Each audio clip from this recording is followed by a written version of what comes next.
So a typical day for me consists of different procedures that I'm doing in a day.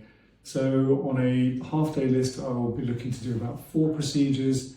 And tomorrow, for example, I'm going to be doing an arthroscopy for a young patient who's torn their meniscus playing football.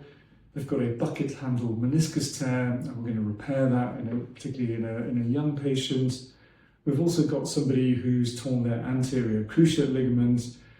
This time it was a tennis injury, so twisting, fell on the court, slipped, and has sustained an ACL rupture. And then the final 2 cases are going to be with different osteotomies. So both the patients have got osteoarthritis on the inside of the knee, and I'm going to be correcting their bones from being slightly bowed to being a bit straighter. That's quite a typical day. Other days I might be doing joint replacements, but tomorrow looks pretty interesting.